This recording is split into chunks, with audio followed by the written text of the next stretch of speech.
खुलुमबाय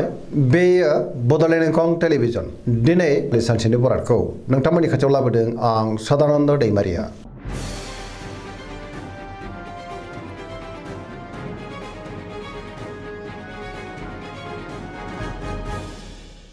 सिगां फरायनो लादों मेष राशि गिबि हांखो अ ल दिनैनि साना जोबोर मोजां गोथों आरो गोग्गो साननो रोंगोन गियाननि आंखाल जानाय नङा सोरजोंबा दिनै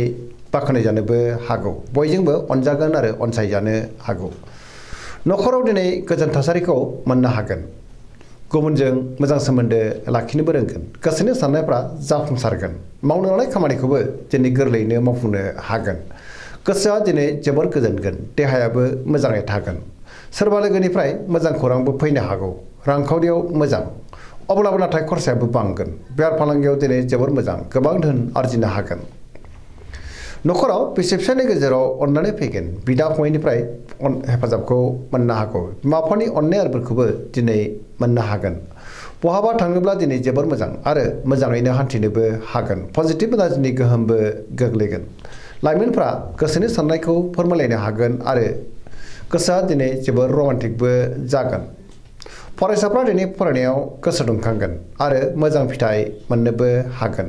गोथों आरो गोग्गो साननो रोंगोन गियाननि आंखाल जानाय नङा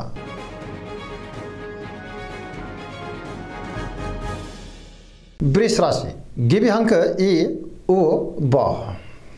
दिनैनि साना मोजां आरो गाज्रिनि गेजेरजों बाबेनलांनो हागौ गोसोखौ दिनै जोबोर उसाव-बादाव आरो गुलाय-गुजाय मोनगोन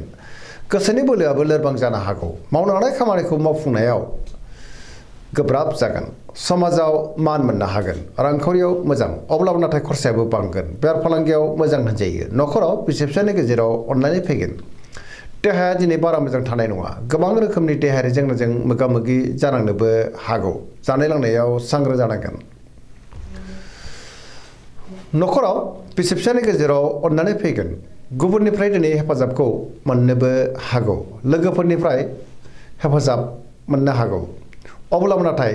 गोसोनि साननायफ्रा दिनै देबर नांगोन नेगेटिभ एनार्जिनि गोहोमबो गोग्लैनो हागौ सांग्रां जानाया गाहाम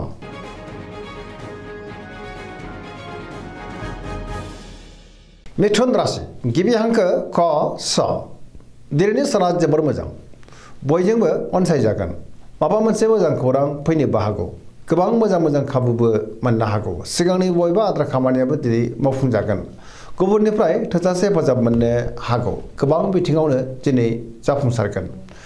गोसोखौ दिनै जोबोर गोजोननाय मोनगोन गोथों आरो गोग्गो साननो रोंगोन गियाननि आंखाल जानाय नङा देहाया दिनै मोजाङै थागोन रांखावरियाव मोजां बेफार फालांगियावबो मोजां नखरावबो अननानै फैगोन समाजावबो दिनै मान बांनो हागौ गोसोनि बोलोआबो बांगोन मावनो लानाय खामानिखौ थि समावनो आरो गोरलैयैनो मावफुंनो हागोन सोरबा लोगोनिफ्राय थोजासे हेफाजाबबो मोननो हागौ गुबुनजों दिनै मोजां सोमोन्दो लाखिनोबो रोंगोन लाइमोनफोरनि गोसोआ दिनै जोबोर रमान्टिक जागोन आरो गावबा गावनि गोसोनि साननायखौ फोरमायलायनोबो हागोन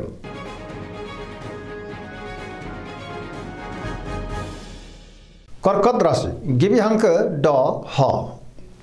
दिनैनि साना जोबोर मोजां गोसोआव दिनै जोबोर गोजोननाय फैगोन गोथों आरो गोग्गो साननो रोंगोन गियाननि आंखाल जानाय नङा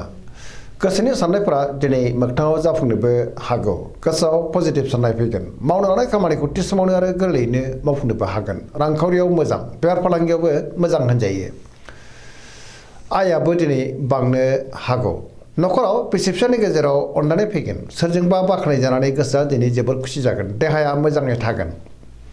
अब्लाबो नाथाय जानाय लोंनायाव सांग्रां जायोब्ला गाहाम समाजाव मान मोनगोन फरायसाफ्रा दिनै फरायनायाव गोसो दुंखांगोन आरो मोजां फिथाइ मोननोबो हागोन गोसोआ दिनै जोबोर खुसिबो जागोन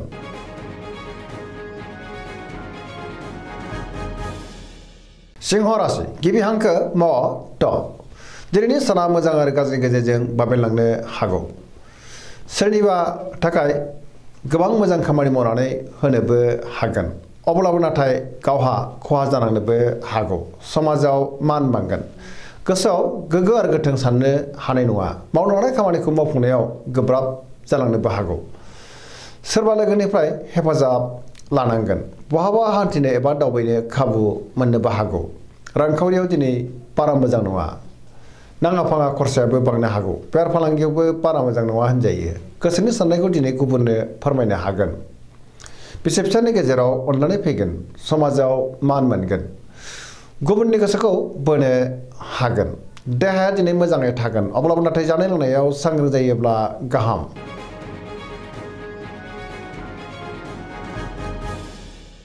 कन्या राशि गिबि हांखो फ ट दिनैनि साना जोबोर मोजां माबा मोनसे मोजां खौरां मोननोबो हागौ सोरबा लोगोनिफ्राय थोजासे हेफाजाब मोनगोन गोसोनि लुबैनायखौ दिनै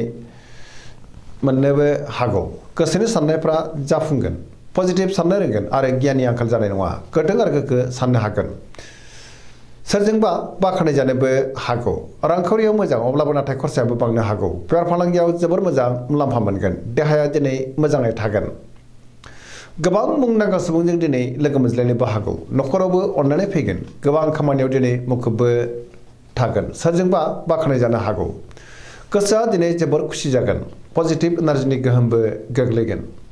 गुबुननि थाखाय गोबां मोजां खामानि मावनानै होनोबो हागोन लाइमोनफोरा दिनै जोबोर रमान्टिक जागोन आरो गावबा गावनि गोसोनि साननायखौ फोरमायलायनोबो हागोन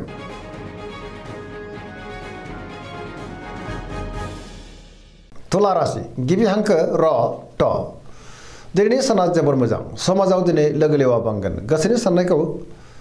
फोरमायनोबो हागोन गोसोनि साननायफ्रा दिनै मोगथाङाव जाफुंनोबो हागौ मावनो लानाय खामानिखौ थि समावनो आरो गोरलैयैनो मावफुंनो हागोन देहाया मोजाङै थागोन रांखावरियाव जोबोर मोजां बेफार फालांगियावबो जोबोर मोजां मुलाम्फा मोननो हागौ गुबुननि थाखाय गोबां मोजां खामानि मावनानै होनोबो हागोन न'खरावबो बिसि फिसायनि गेजेराव अननानै फैगोन समाजाव दिनै मान मोनगोन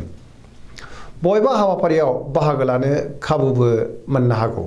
सोरजोंबा बाख्नाय जानोबो हागौ गुबुननि गोसोखौ दिनै गोरलैयैनो बोनो हागोन लोगोफोरनिफ्राय थोजासे हेफाजाबबो मोननो हागौ गोदान थांखि लानो रोंगोन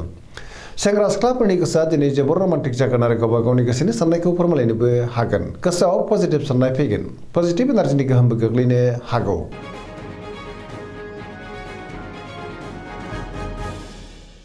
वृश्चिक राशि गिबि हांखो न स दिनैनि साना मोजां आरो गाज्रिनि गेजेरजों बाबेनलांगोन गोसोआव दिनै गोनो गोथो साननायबो फैनो हागौ सोरजोंबा बाख्नाय जानो हागौ गोसोआ दिनै जोबोर उसुखुथु जागोन समाजाव लोगो लेवा बांगोन सोरबा गोजाम लोगोजों बहाबा लोगो मोनज्लायनो हागौ मावनो लानाय खामानिखौ थि समावनो मावफुंनो हागोन गुबुननिफ्राय हेफाजाबबो मोननो हागौ गोसोनि साननायफ्रा नाथाय टेबोर नांनोबो हागौ समाजाव मान बांगोन रांखावरियाव मोजां अब्लाबो नाथाय खरसायाबो बांनो हागौ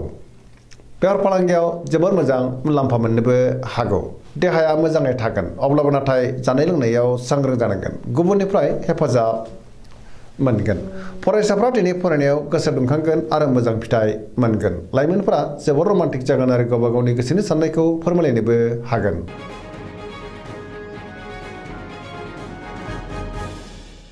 धनु राशि गिबि हांखो ढ फ भ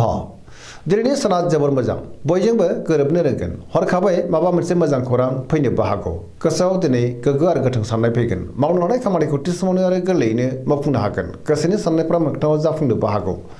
रांखावरियाव जोबोर मोजां होनजायो अब्लाबो नाथाय खरसायाबो बांगोन मोननो गोनांखौबो दिनै मोननो हागोन बेफार फालांगियाव जोबोर मोजां समाजावबो मान मोनगोन देहाया दिनै मोजाङै थागोन न'खराव बिसि फिसायनि गेजेराव अनलायनाय फैगोन बिदा फंबायनिफ्राय हेफाजाब मोननो हागौ बहाबा हान्थिनो एबा दावबायनो खाबु मोनगोन आरो मोजाङैनो हान्थिनोबो हागोन लाइमोनफोरनि गोसोआ दिनै जोबोर रमान्टिक जागोन आरो गावबा गावनि गोसोनि साननायखौ फोरमायलायनोबो हागोन पजिटिभ एनार्जिनि गोहोमबो गोग्लैनो हागौ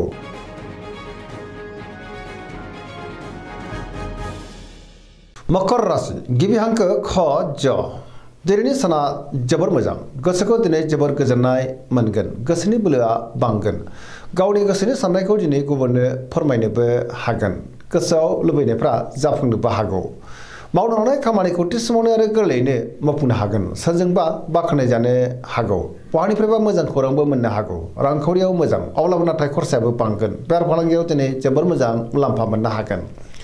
गुबुनजों मोजां सोमोन्दो लाखिनोबो रोंगोन मावनो लानाय खामानिखौ थि समावनो आरो गोरलैयैनो मावफुंनानै गोसोआ दिनै जोबोर खुसि जागोन गोदान खामानियाव आखाइ होजेननोबो हागोन न'खराव दिनै बिसि फिसायनि गेजेराव अननानै फैगोन बिदा फंबायजों मोजां सोमोन्दो थागोन आरो बिसोरनि हेफाजाबखौ मोननो हागौ देहाया मोजाङै थागोन सेंग्रा सिख्लाफ्रा दिनै जोबोर रमान्टिक जागोन आरो गावबा गावनि गोसोनि साननायखौ फोरमायलायनोबो हागोन फरायसाफ्रा दिनै फरायनायाव गोसो दुंखांगोन धोरोमारि बिथिङावबो दिनै गोसो दुंखांनो हागौ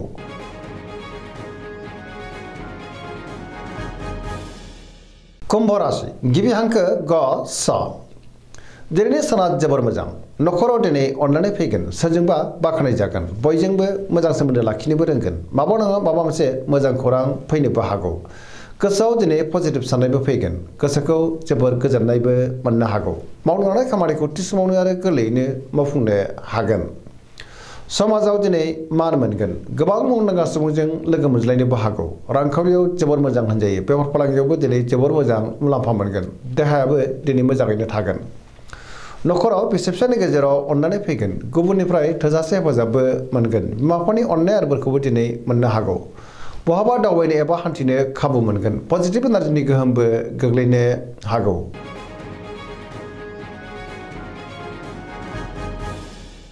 मीन राशि गिबि हांखो ड स दिनैनि साना जोबोर मोजां बयजोंबो अनजागोन आरो अनसायजागोन गोजोन आरो गाहाम थासारिखौ मोननो हागोन सिगांनि बबेबा जेंनाफोरा दिनै सुस्रांजानो हागौ गोसोखौ दिनै जोबोर गोजोननायबो मोनगोन गोसोआव पजिटिभ साननाय फैगोन मावनो लानाय खामानिखौ थि समावनो आरो गोरलैयैनो मावफुंनोबो हागोन गावनि गोसोनि साननायखौ गुबुननो फोरमायनो हागोन देहाया दिनै मोजाङै थागोन अब्लाबो नाथाय जानाय लोंनायाव सांग्रां जायोब्ला गाहाम रांखावरियाव जोबोर मोजां होनजायो आयाबो बांगोन बेफार फालांगियावबो दिनै जोबोर मोजां मुलाम्फा मोनगोन नखरावबो बिसि फिसायनि गेजेराव अननानै फैगोन सोरजोंबा दिनै बाख्नाय जानो हागौ लाइमोनफोरनि गोसोआ दिनै जोबोर रमान्टिक जागोन आरो गोसोनि साननायखौ फोरमायलायनोबो हागोन धोरोमारि बिथिङावबो दिनै गोसो दुंखांनो हागौ फरायसाफ्रा दिनै फरायनायाव गोसो दुंखांगोन आरो मोजां फिथाइ मोननोबो हागोन पजिटिभ एनार्जिनि गोहोम गोग्लैगोन सरासनस्रायै दिनै साना जोबोर मोजां आरो मोजाङैनो बारग'लांगोन दिनैनि राशि फरायनाया एसेनोसै जोबनायाव बेखौनो खावलायो जाहाथे नोंथांमोना सानफ्रामबो जोंनि बे बड'लेण्ड इंखं टेलिभिजनखौ नायबाय थायो आरो साबस्क्राइब खालामो लोगोसे लाइक खालामो आरो शेयार खालामो एसेनोसै गोजोन्थों